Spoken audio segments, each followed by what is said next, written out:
The mountain men survived with traps and tools that have completely vanished from memory.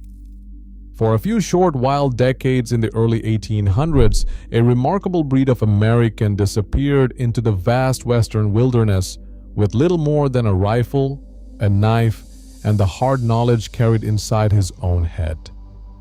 The mountain men, the fur trappers who roamed the Rocky Mountains in search of beaver, lived and worked in a place where no store, no doctor, no law, and no help of any kind existed for hundreds of miles in any direction.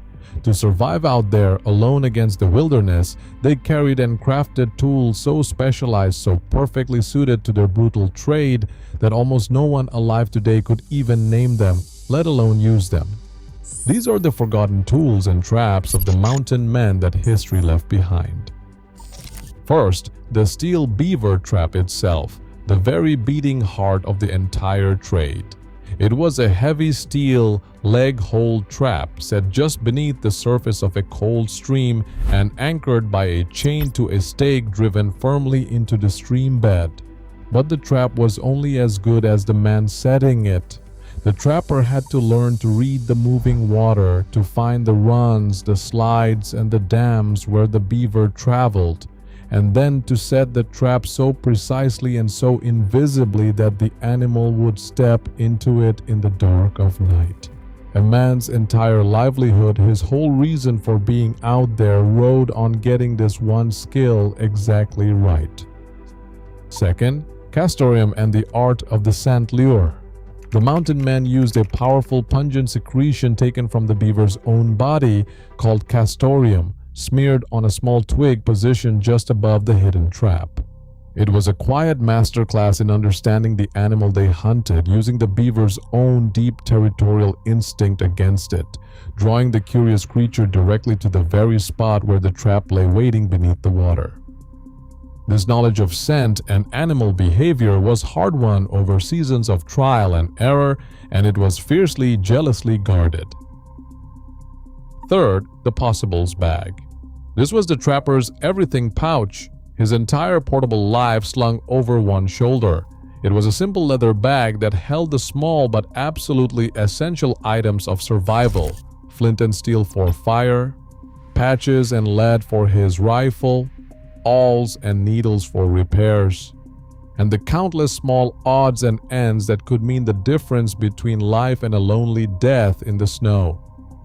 The name itself tells you everything about its purpose. It held anything that might possibly be needed out where there was no one and nothing to fall back on. Fourth, flint and steel and char cloth. There were no matches in the wilderness of the 1820s.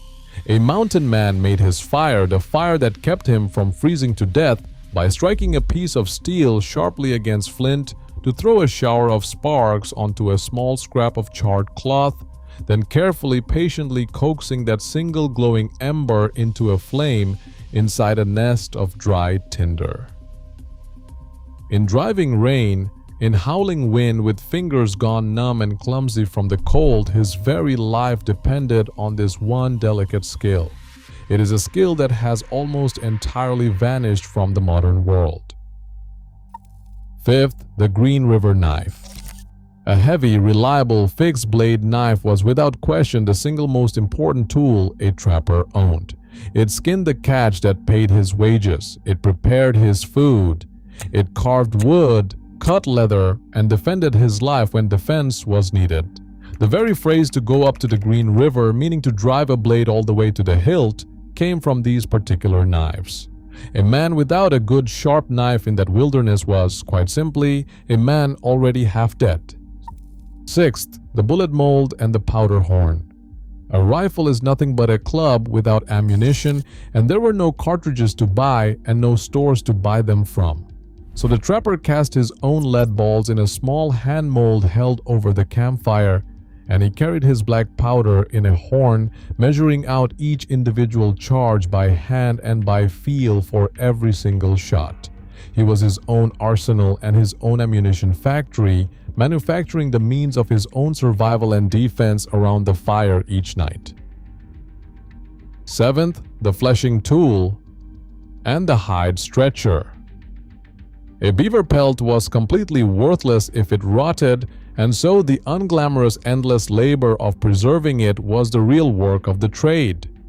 The trapper used a tool of bone or steel, the fleshing tool, to scrape every last bit of fat and tissue from the raw hide, and then stretched it tight on a hoop of bent willow to dry properly. This was the tedious, exhausting work that actually paid the bills, the work that transformed a dead animal in a stream into money waiting at the trading post.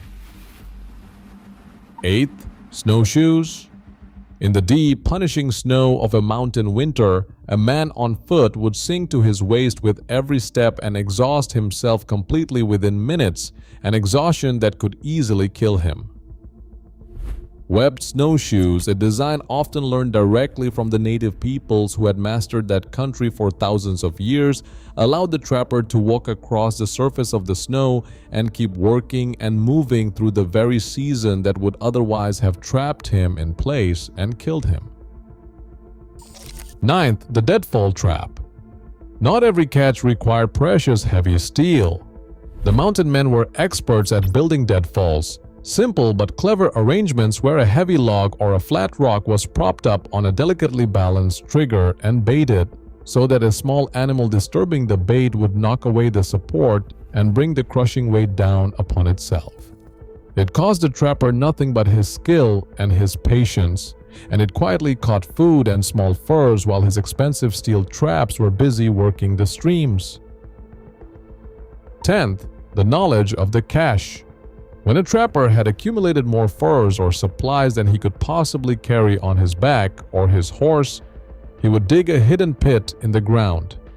A cache, line it carefully against the damp, pack his valuable goods inside, and then conceal the spot so perfectly that even a sharp eye passing directly over it or a thief actively searching would never know the earth had been disturbed. He could then ride away and return months later to find his small fortune exactly where he had left it, waiting. It was a portable bank built directly into the wilderness itself, secured by nothing but skill and secrecy.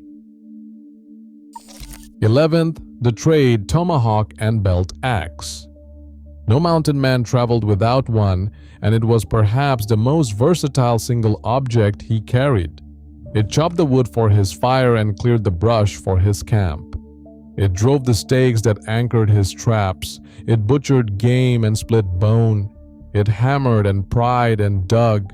And in the desperate moment when a man's life was suddenly in danger from a predator or from another human being, that same humble belt axe became an instant and deadly weapon, always within reach at his hip.